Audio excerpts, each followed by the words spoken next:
So when it comes to modifying objects, we have our modifier right over here. So what that means is if I click select, right, it's going to remove the asset library because I'm no longer placing, right? This was place mode. Now I'm in select mode.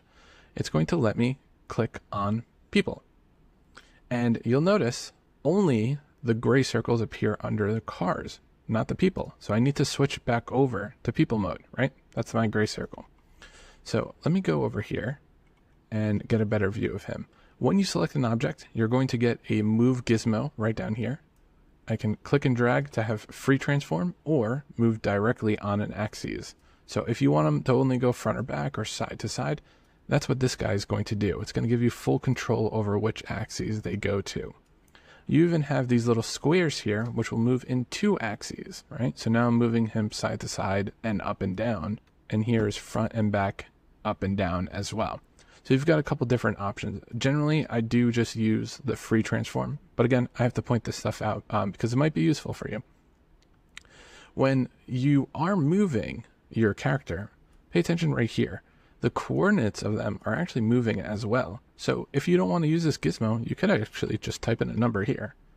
And so notice how he's over there? That's because I put in a different value there. So let's do 110. And now he should be right over here. Okay, so you've got a couple different ways. All right, so every time you select an asset, what you're going to get are some tools to make selection and placement a little bit easier, and we'll talk about this later in the course. The layer settings, if you want to colorize them. So right now, since I've selected people, you can make them silhouettes.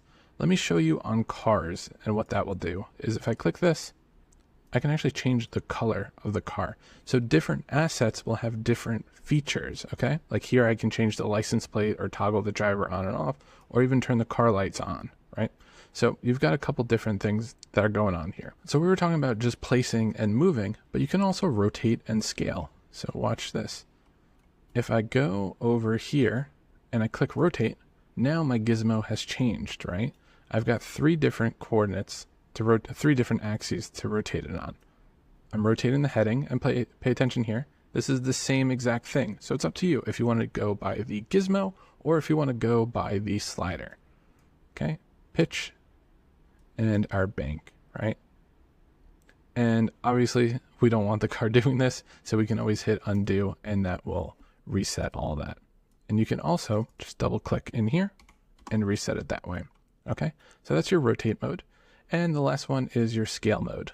Okay, it's not going to look like anything, but if you click and drag, it's going to increase the scale, or you could do that here.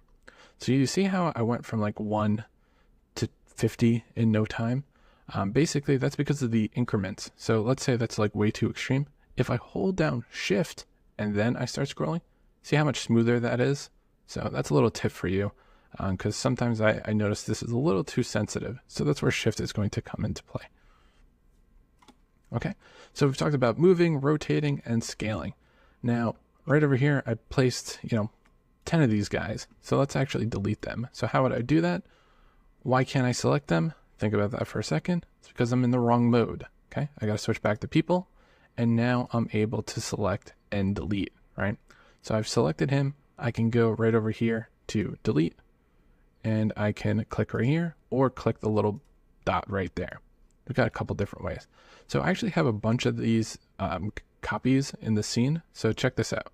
If I select him, and then I go right over here to select all identical objects, they're all selected. And now I can actually just go to delete, and I've got 4 of them, right there, that I can go and hit delete. Okay, so that's the basics of how we're going to modify objects. And this is true for imported models, the cars, the trees, the people. So I think it's definitely worth spending some time placing assets, moving them around, and just remembering that the button here is tied to the filter system. And let's just say, you find the filtering kind of annoying. You can actually just do this, and this will let you select all the categories. But you see how kind of crazy it looks? You've got all these different gray dots here. There's a lot, especially in a scene this large. So that's why the filters are kind of useful, because you can just focus on specific little things, right? There's only 2 dots here, as opposed to, the 20 right in this small area. So play around with placing objects, modifying them, and in the next video, we'll talk about how we're going to actually import our project into Lumion. So let's talk about how we're going to get our model into Lumion. So to get out of this example scene, if you go right over here to home, we're going to go to create new. And like I said earlier, there is no penalty for which mode you start with. I'm going to go with plain environment. That way I can show you how to build up the project. Let's click this.